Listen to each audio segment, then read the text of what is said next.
Berikut ini informasi tentang update perkembangan kasus pembunuhan ibu dan anak di Subang. Siapa pembunuh ibu dan anak di Subang?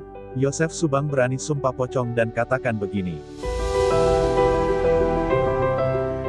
Namun sebelum kita bahas, mohon subscribe channel ini dulu, biar kamu gak ketinggalan info-info terbaru dari kami. Kalau sudah, mari kita lanjut.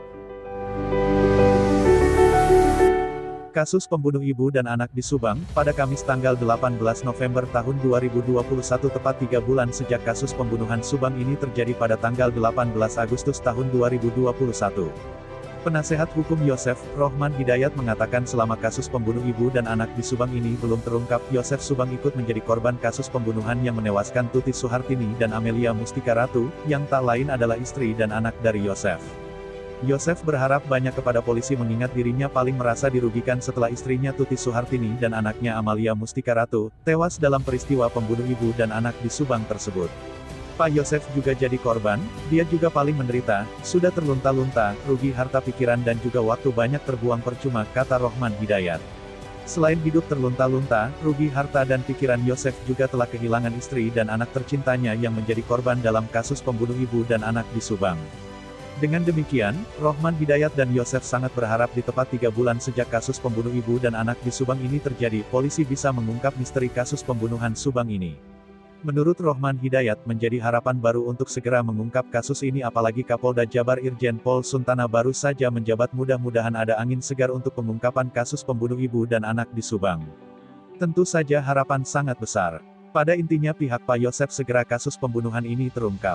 Saya percaya bahwa aparat kepolisian akan berhasil menangkap pelakunya, katanya ketika diwawancarai tim Desjabar.com di Bandung, Rabu tanggal 17 November tahun 2021. Dalam kasus pengungkapan pembunuh ibu dan anak di Subang, memang banyak sekali berseliweran informasi tentang ini itu dan juga saling menyudutkan. Namun Rohman Hidayat meyakini polisi atau penyidik tidak akan terpengaruh oleh opini di luar. Opini liar memang banyak dan membingungkan terutama masyarakat yang mendengar, tapi polisi tidak akan terpengaruh atas informasi yang beredar itu dan melakukan tugasnya berdasarkan barang bukti dan petunjuk yang dia miliki, ujarnya.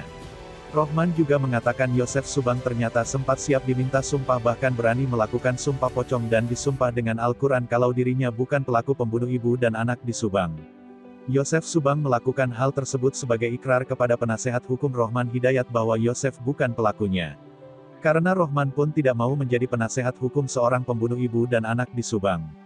Jadi harapan yang dilontarkan Yosef Subang terhadap Kapolda Jabar yang baru Irjen Pol Suntana benar-benar dari hati yang paling dalam, karena memang untuk membuat jera pelaku pembunuh ibu dan anak di Subang itu dan bisa dihukum setimpal. Yosef Subang berbicara seperti itu bahwa dirinya memang tidak terlibat dalam kasus pembunuhan sadis di Subang tersebut. Bahkan Yosef sempat mau disumpah pocong dan juga mau disumpah pakai Al-Quran. Nah, bagaimana menurut kalian? Terima kasih sudah mampir di channel kami. Kami tim kru redaksi yang bertugas mengundurkan diri. Semoga terus diberikan kesehatan, amin. Serta pelaku Subang semoga segera ditetapkan siapa pelakunya, amin amin ya robbal alamin.